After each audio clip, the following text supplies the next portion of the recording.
ఆకాశవాణి ప్రాంతీయ వార్తలు చదువుతున్నది కేసుగుణ. ముఖ్యాంశాలు: పేదరిక నిర్మూలన కోసం చేపట్టిన P4 కార్యక్రమంలో ప్రతి ఒక్కరూ భాగస్వాములు కావాలని ఆంధ్రప్రదేశ్ ముఖ్యమంత్రి నారా చంద్రబాబు నాయుడు పిలుపునిచ్చారు.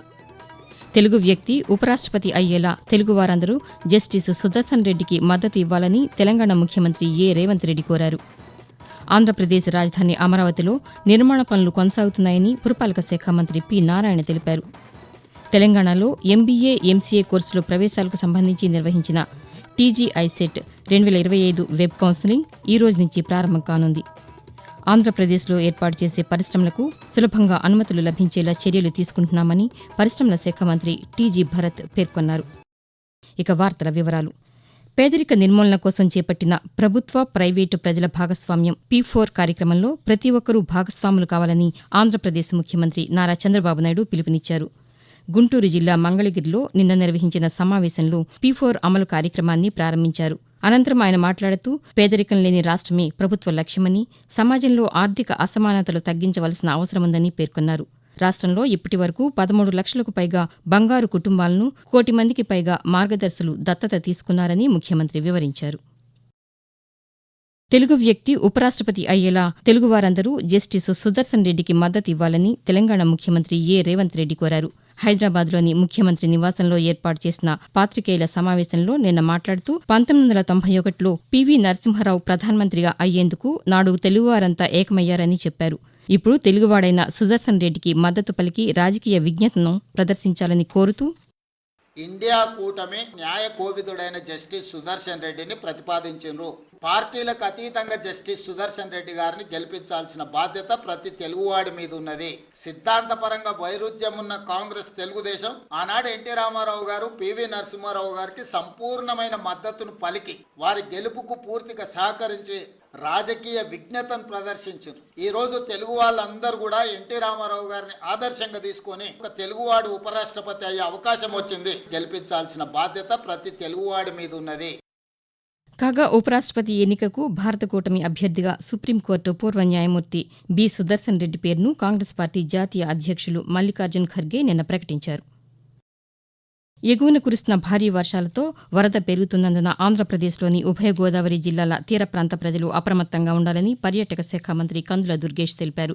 గోదావరి నది వద్ద నీటిమట్టం, ప్రవాహం, రక్షణ చర్యలు పరిశీలించి ఎప్పటికప్పుడు ప్రజలను అప్రమత్తం చేయాలని ఒక ప్రకటనలో తెలిపారు.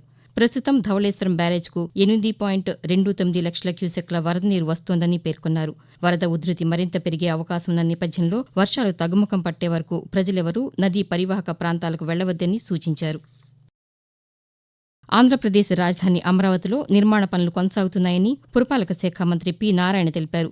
అమరావతిలో కొండవీటి వాగు వద్ద వరద నీరు నిలిచిన ప్రాంతాలను మంత్రి గత సాయంత్రం పరిశీలించారు. అనంతరం ఆయన పాతికేయులతో మాట్లాడుతూ వచ్చే మార్చి నాటికి అధికారుల, ఉద్యోగుల భవనాలను కూడా సిద్దం చేస్తున్నామన్నారు. పశ్చిమ బైపాస్పై బ్రిడ్జి నిర్మాణ సమయంలో మట్టి అడ్డుగా ఉండడంతో వాగు ప్రవాహానికి ఇబ్బందులు తలెత్తాయని, దాన్ని తొలగిస్తున్నామని మంత్రి పేర్కొంటూ, కొండవీటి వాగు కింద ఆ మట్టి అంతా తీసేసి పైన యాక్చువల్ గా బ్రిడ్జ్ కట్టి ఉండాల్సింది. వాళ్ళు ఆ మట్టి తీయకుండా పైన బ్రిడ్జ్ కట్టారు. ఎందుకంటే అండర్ కన్స్ట్రక్షన్ ఉండటం వల్ల మట్టిలోడు అటు ఇటు చేయటం వల్ల ఏమైందంటే ఆ పక్క నుంచి వాటర్ ఇచ్చిన వాటర్ అంతా ఆగిపోయింది. ఈ సమయంలో ఆ మట్టి తీయటం ప్రాక్టికల్ గా వీలు కాదు వెంట కింద. అయితే దానికి పక్కన డైవర్షన్ చేస్తున్నారు. వాళ్ళు డైవర్షన్ చేస్తే నీళ్లు పోతాయి. జనరల్ గా వర్షాలు ఉన్నప్పుడు ఎక్కడైనా కన్స్ట్రక్షన్ కొద్ది రోజులు ఆగుతుంది. అలాగే ఈ నెలలో కొంత స్లో అయిన మాట వాస్తవమే. దానికే గందరగోళం చేయటం కరెక్ట్ కాదు. దేశవ్యాప్తంగా ఈ నెల 29వ తేదీ నుంచి 31 వరకు జాతీయ క్రీడా దినోత్సవం 2025ను కేంద్ర ప్రభుత్వం నిర్వహించనుంది. ఈ సందర్భంగా కేంద్ర క్రీడా శాఖ మంత్రి మన్సుఖ్ మాండవీయ అధ్యక్షతన దృశ్య మాధ్యమ విధానంలో రాష్ట్రాల క్రీడా మంత్రులతో క్రీడా దినోత్సవ ఏర్పాట్లపై నిన్న సమావేశాన్ని నిర్వహించారు. ఈ సమావేశంలో అమరావతి నుండి ఆంధ్రప్రదేశ్ క్రీడా శాఖ మంత్రి ఎం. రాంప్రసాద్ రెడ్డి పాల్గొన్నారు. ఈ సందర్భంగా ఆయన మాట్లాడుతూ రాష్ట్ర వ్యాప్తంగా జాతీయ క్రీడా దినోత్సవ కార్యక్రమంలో అన్ని జిల్లాల్లోని విద్యా సంస్థలు, ప్రభుత్వ శాఖలు, యువజన సంఘాలు, క్రీడా సంస్థలు పాల్గొనేలా ప్రత్యేక కార్యాచరణ ప్రణాళిక రూపొందిస్తున్నామన్నారు. ప్రతి పౌరుడు ఆరోగ్యకరమైన జీవనశైలిని అలవర్చుకోవాలని, క్రీడలను జీవితంలో భాగంగా చేసుకోవాలని మంత్రి వివరించారు. ఆకాశవాణి ప్రాంతీయ వార్తలు వింటున్నారు. పెట్టుబడుల ద్వారా ఆంధ్రప్రదేశ్లో ఏర్పాటు చేసే పరిశ్రమలకు సులభంగా అనుమతులు లభించేలా చర్యలు తీసుకుంటున్నామని పరిశ్రమల శాఖ మంత్రి టీజీ భరత్ తెలిపారు. గుంటూరు జిల్లా మంగళగిరిలో పరిశ్రమల శాఖ అధికారులతో మంత్రి నిన్న సమీక్ష నిర్వహించారు. ఈ సందర్భంగా ఆయన మాట్లాడుతూ ప్రభుత్వ ప్రోత్సాహకాలతో రాష్ట్రానికి పెట్టుబడులు వస్తున్నాయని చెప్పారు. పారిశ్రామిక పార్కుల్లోని సమస్యలను పరిష్కరించాలని, ప్రతి జిల్లాలో తప్పనిసరిగా జిల్లా అభివృద్ది సమన్వయ పర్యవేక్షణ కమిటీ DIPC సమావేశాలు నిర్వహించాలని అధికారులను ఆదేశించారు. క్షేత్రస్థాయిలోని ఇబ్బందులను ప్రభుత్వం దృష్టికి తీసుకురావాలని మంత్రి సూచించారు. తెలంగాణలో MBA, MCA కోర్సులో ప్రవేశాలకు సంబంధించి నిర్వహించిన Telangana integrated common entrance test TGI-SET 2025 web counselling ఈ రోజు నుంచి ప్రారంభం కానుంది. ఈ ఏడాది కౌన్సిలింగ్ను 2 విడతల్లో నిర్వహించనున్నారు. మొదటి విడత కౌన్సిలింగ్ ఈ రోజు నుంచి ప్రారంభమయ్యి సెప్టెంబర్ 5తో ముగియనుంది. తుది విడత కౌన్సిలింగ్ సెప్టెంబర్ 8న ప్రారంభమై 16న ముగుస్తుంది. విద్యార్థులు కౌన్సిలింగ్ షెడ్యూల్, నోటిఫికేషన్ వంటి వివరాల కోసం అధికారిక వెబ్సైట్ tgiset.nic.inను సందర్శించవచ్చని అధికారులు తెలిపారు. భారత మాజీ ప్రధానమంత్రి రాజీవ్ గాంధీ జయంతిని ఈరోజు జాతీయ సద్భావనా దివస్గా జరుపుకుంటున్నారు. 1944 ఆగస్టు 20న ముంబైలో జన్మించిన ఆయన 40 ఏళ్ల వయసులోనే భారత 6వ ప్రధానమంత్రిగా సేవలందించారు. 1984లో తన తల్లి ఇందిరాగాంధీ మరణానంతరం రాజీవ్ గాంధీ ప్రధానమంత్రిగా బాధ్యతలు చేపట్టారు. ఆధునిక భావాలు, నిర్ణయాత్మక ఆలోచనలు కలిగిన రాజీవ్ గాంధీ అత్యాధునిక సాంకేతిక పరిజ్ఞాన ప్రపంచంలో సుస్థిర స్థానం సంపాదించుకున్నారు.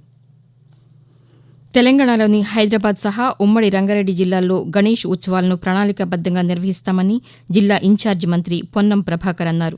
హైదరాబాద్, ఉమ్మడి రంగారెడ్డి జిల్లాల గణేష్ ఉత్సవాలు 2025 ఏర్పాట్లపై హైదరాబాద్లో నిన్న మంత్రి అధ్యక్షతన సమన్వయ సన్నాహక సమావేశం నిర్వహించారు. ఈ సందర్భంగా పొన్నం ప్రభాకర్ మాట్లాడుతూ ఈ నెల 27వ తేదీన ప్రారంభమై సెప్టెంబర్ 6వ తేదీన ముగియనున్న గణేష్ ఉత్సవాలు 2025 సజావుగా జరిగేందుకు నిర్వాహకులు, ప్రజలు సహకారం అందించాలని కోరారు. శాంతి భద్రతలకు విఘాతం కలగకుండా, ట్రాఫిక్ సమస్యలు ఉత్పన్నం కాకుండా పోలీసులు పటిష్ట చర్యలు చేపట్టాలని మంత్రి సూచించారు. ప్రధానమంత్రి నరేంద్ర మోదీ తన మనసులోని భావాలను ఆకాశవాణి ద్వారా దేశ ప్రజలతో పంచుకునే మన్ కీ బాత్ మనసులోని మాట కార్యక్రమం 125వ సంచిక ఈ నెల 31వ తేదీ ఆదివారం ప్రసారమవుతుంది. మన్ కీ బాత్ కార్యక్రమానికి ప్రజలు తమ సూచనలు అందించాలని ప్రధానమంత్రి కోరారు. ప్రజలు తమ స్వర సందేశాలను 18001178000 నంబరుకు ఈ నెల 29వ తేదీ సాయంకాలం వరకు పంపవచ్చు. వాతావరణం. దక్షిణ ఒడిశాలోని గోపాల్పూర్ సమీపంలో నిన్న తీరం దాటిన వాయుగుండం పశ్చిమ వాయువ్య దిశగా ఒడిశా, ఛత్తీస్గఢ్ మీదుగా కదులుతూ తీవ్ర అల్పపీడనంగా బలహీనపడుతుందని భారత వాతావరణ కేంద్రం తెలిపింది. దీని ప్రభావంతో రాబోయే 4 రోజుల్లో ఆంధ్రప్రదేశ్లోని పలు ప్రాంతాల్లో తేలికపాటి నుంచి ఓ మోస్తరు వర్షాలకు అవకాశముందని వాతావరణ కేంద్రం అధికారి జగన్నాథ్ కుమార్ తెలియజేస్తూ, దక్షిణ అంతర్గత ఒడిశాలో ఉన్న వాయుగుండం నైరుతి దిశలో ప్రభావం ఎక్కువగా ఉండటం వలన రాష్ట్రంలో పలు చోట్ల మొదటి 2 రోజులు తేలికపాటి నుంచి మోస్తరు వర్షపాతాలు నమోదయ్యే అవకాశం ఉంది. మొదటి 5 రోజులు కూడా ఉరుములు మెరుపులు కొనసాగే అవకాశం ఉంది. మరియు 40 నుంచి 50 కిలోమీటర్ల వేగంతో నైరుతి రుతుపవనగాలులు ఇంకా వీచే అవకాశం రాబోయే 5 రోజులు కూడా ఉంది. 3 రోజులు కూడా మత్స్యకారులు వేటకు వెళ్లవద్దని హెచ్చరికలు జారీ చేయడం జరిగింది.